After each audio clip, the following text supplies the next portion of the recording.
This is what a professional still life photographer has in their bag. Now, at the end of last year, I went through some major gear changes. We went from Canon to the Fuji GFX system. And I'm a professional still life photographer. We shoot commercials, adverts, that sort of thing.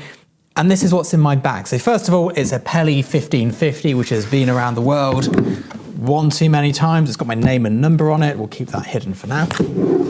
And it says on the front of it what's in there. Main camera, bellows, lenses. That's just so an assistant, when they see 15 Peli cases stacked up next to each other, they know which one's which, because it's a bit confusing. So let's crack the lid and let's swing it round for you. Now the first thing you'll notice is it's quite well organized. It's not normally like this. This is the rarity. It'll be like this until the end of next week. And the other thing as we go through this is it doesn't have everything you need in it, because I travel with many Peli cases if we're traveling. We don't always travel with kits, very rare actually, but when we do, it goes in multiple cases. You'll see a trolley back there with another like 3 or 4 cases on it, and there's another 5 or 6 in there if we're taking the whole kit with us for cameras. But this is my main bag, this is my main squeeze. Now this particular Peli has the net attachment at the top and a insert at the bottom by A-Made as a cheap knockoff one. I don't travel enough to justify the good casing, but what you will notice is everything on top is covered with the protective padding. So to get into one item, you peel the top padding off and the item is within. This stops the zips up here and the clunky content up here smashing into the equipment. If we're on a rickety flight, if we're on a really bad road and everything's bouncing up and down, it has the potential to damage the kit. I don't care about scratches and stuff like that, but if a couple of base plates are smashing into a camera and something rattles loose, that's not ideal. Where do we begin? Let's start here. So we've got our lenses. This is my first one. This is the Mamiya Sekor Z. That's S-E-K-O-R for Sekor. Z 50mm. This is was my go-to wide lens. This is my widest lens. Here it is. Nice bit of kit. This is my newest lens. This is the 65mm Mamiya KL f4, and this one has the floating element. Someone left a comment going, a floating element will damage your camera.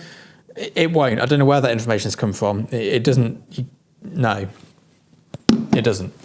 I don't understand I assume what you're thinking is that the rear element might move back into the camera, but that's not what a floating element is. We'll do a video on it. It's really niche. It'll probably be on the Patreon because it's a bit, I doubt many people need to know about it.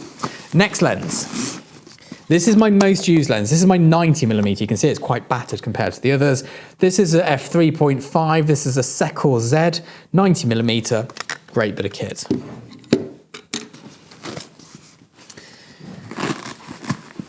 And with those, whoa, we nearly lost it. And with those is my new camera. This is the GFX 100. There'll be a whole review on this camera separately, but all you need to know will be made apparent in a moment when we open up some other bits in here. But this is the camera. I mean, it looks brand new still. It's barely used. There's that. Now this camera here actually attaches to that big thing over there, which is a Cambo MV. And that's how these lenses attach to this. Different video entirely, but we'll get to that.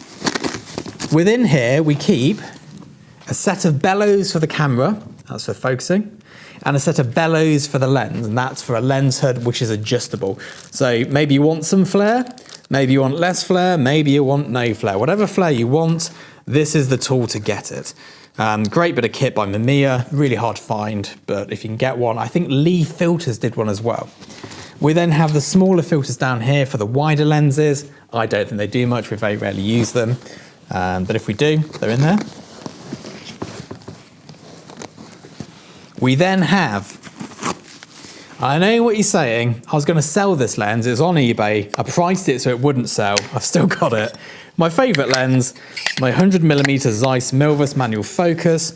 I tell myself I need it because of the video camera we take on set. This is my Blackmagic, it goes in a different case altogether, and it takes this lens. Beautiful for video work, lovely bit of kit. Built like a tank. It's my favourite modern lens design. Really like it. And here's everything you need to know about the Fuji camera.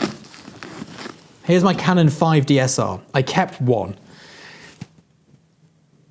I won't go into it in detail, but I kept one. There's a whole video on this, but we kept one of these. That's what's in my camera bag. So I've got wide and telly and extra camera, not backup, different. In here, we've got batteries. We've got batteries for Canon and Fuji separated by the backs on them. We've got base plates and we've got a tether cable. That's what goes in my bag. With this, I can almost do everything. The only things we take extra are my trigger system and my flash meter. That goes in a separate bag, so it's quite a lot of triggers.